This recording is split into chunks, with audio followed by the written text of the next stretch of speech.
بسم اللہ الرحمن الرحیم۔ اللہ کے نام سے شروع کرتی ہوں جو بہت ہی مہربان اور نہایت ہی رحم کرنے والا ہے۔ روحانی وظائف کے معزز ناظرین کو السلام علیکم۔ کہا جاتا ہے کہ جب انسان کی روح نکلتی ہے تو اس کے اعضاء حرکت کرنا چھوڑ دیتے ہیں، اور جو شخص بہت زیادہ نیک ہوتا ہے، دنیا میں نمازی پرہیزگار ہوتا ہے، اس کی زبان سے کلمہ طیبہ ضرور نکلتا ہے، لیکن یہ بھی نہیں کہا جا سکتا۔ اکثر اوقات دیکھا گیا ہے کہ بہت زیادہ نام نہاد نیک لوگ، نمازی و پرہیزگار، اپنے چھپ کے گناہ کرنے کے باعث ان کو آخری وقت میں کلمہ طیبہ نصیب نہیں ہوتا ہے۔ تو ہم لوگ ہر وقت یہی دعا مانگتے رہتے ہیں کہ یا باری تعالیٰ مرتے وقت ہمیں کلمہ طیبہ نصیب فرما، کلمہ شہادت نصیب فرما۔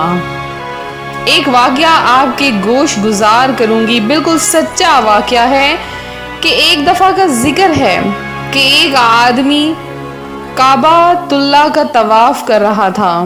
اس نے دیکھا کہ ایک شخص کعبے کی دیوار کو پکڑ کے گڑ گڑا کر دعائیں مانگ رہا ہے اور رو رہا ہے، اور بار بار ایک ہی الفاظ دہرا رہا ہے، یا اللہ مرتے وقت کلمہ نصیب کرنا، یا اللہ مرتے وقت کلمہ نصیب کرنا۔ وہ لگاتار ایک ہی دعا مانگتا جا رہا ہے۔ سننے والے کو تعجب ہوا کہ آخر یہ ایک ہی کلمہ بار بار کیوں دہرا رہا ہے۔ لہٰذا اس نے پوچھا اس سے کہ اے بندے، کیا معاملہ تیرے ساتھ ایسا خاص پیش آیا جو تجھے بار بار یہ دعا مانگنے پر مجبور کر رہا ہے؟ اس بندے نے کہا، میرا ایک بھائی تھا جو کہ بہت زیادہ نیک اور اچھی طبیعت کا مالک تھا، حافظ قرآن تھا۔ اس نے 10 سال مسجد کی خدمت کی۔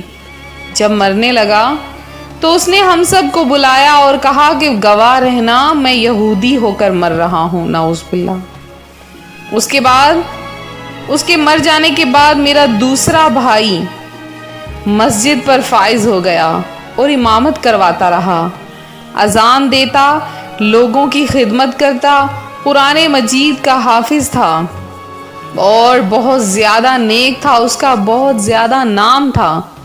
لیکن جب مرنے کا وقت قریب آیا تو اس نے سب رشتہ داروں کو بلایا اور بلا کر کہا، گواہ رہنا، میں نصرانی ہو کر مرنے لگا ہوں، اور اسی طرح اس کی موت واقع ہو گئی۔ ہم سب بہت حیران تھے۔ اسی طرح میرا تیسرا بھائی اسی منصب پر فائز ہو گیا۔ اس نے 10 سال مسجد کی خدمت کی، امامت کروائی، اور اس کے بعد اس کے مرنے کا وقت قریب آ گیا۔ اچانک بیماری لاحق ہو گئی۔ اس نے ہم سب کو بلایا اور اسی طرح اس نے قرآن پاک کو منگوایا اور کہا کہ میں اس کتاب کا منکر ہوتا ہوں، استغفر اللہ، اور کہا کہ میں یہودی ہو کر مرتا ہوں۔ تو میں بس یہی دعا مانگ رہا ہوں کہ یا باری تعالیٰ میرے ساتھ ایسا معاملہ پیش نہ کرنا، جب مروں تو ایمان سلامت لے کے مروں۔ اب یہاں پر ایک نقطہ سب کے ذہن میں آ رہا ہوگا کہ آخر ایسا کیوں ہوا؟ ایسا اس لیے ہوا جو ہم ریاکاری کرتے ہیں، ہم کسی کا حق غصب کرتے ہیں۔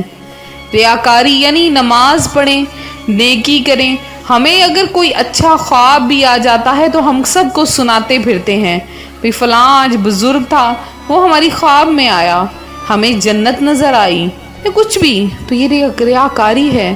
2 نفل بھی پڑھ لیں تو سب میں چرچا کرتے پھرتے ہیں، کسی کو چند پیسے دے دیں تو اپنی سیلفیاں بنا بنا کر سوشل میڈیا پر چڑھاتے ہیں، تو یہ ہے ریاکاری۔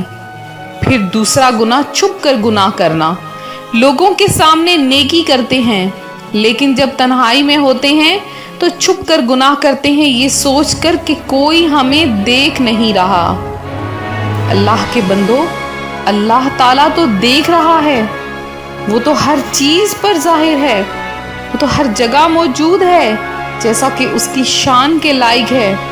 اللہ تبارک و تعالی تو ایسے چھوٹی چھوٹی غلطیوں پر بھی انسان کو ایسے گھڑے میں لا کر پھینک دیتا ہے کہ پھر بندہ وہاں سے نکل نہیں سکتا۔ تو ہر وقت اللہ سے توبہ کیا کریں، اس وقت سے ڈرا کریں کہ جب موت آئے گی۔ آج میں آپ کو ایک ایسا کلمہ بتاؤں گی کہ اللہ کے پاس اگر آپ یہ امانت رکھوا دیں تو بس ہر کام کا بیڑا پار ہو جائے گا۔ آج ہی کلمہ لا الہ الا اللہ محمد رسول اللہ پڑھ کر اللہ کے پاس امانت رکھوا دیں کہ ایک بار کلمہ طیبہ پڑھ کر اللہ سے عرض کیا کریں کہ اے اللہ، میں یہ کلمہ تیرے پاس امانت رکھواتا ہوں، جب میرا آخری وقت آئے تو میری یہ امانت مجھے لوٹا دینا۔ اللہ سے بڑھ کر امانت دار کوئی نہیں۔ اس عمل کے کرنے والے کو آخری وقت میں ضرور کلمہ نصیب ہوتا ہے۔ اور جو بندہ اگر 1,00,000 مرتبہ کلمہ طیبہ پڑھ لیتا ہے، 1 مہینے کا ہدف بنا لیں، سارے گھر والے مل کر 1,00,000 مرتبہ کلمہ طیبہ پڑھ لیں، پھر دیکھیے گا آپ کے گھر میں سکون ہی سکون ہوگا، عزت ملے گی، وقار ملے گا۔ آپ کی ہر خواہش جس کی نیت آپ دل میں رکھ کر وہ کلمہ طیبہ کا ورد کریں گے، اللہ پاک آپ کی وہ خواہش پوری کر دے گا، آپ کو اتنا عطا فرمائے گا کہ آپ کے پاس رکھنے کی جگہ کم پڑ جائے گی۔ یہ ہمارا آج کا عمل جو میں آپ کی خدمت میں ضروری سمجھا کہ میں آپ کی خدمت میں حاضر ہوں لے کر، تو یہ کلمہ طیبہ آپ نے ضرور پڑھنا ہے۔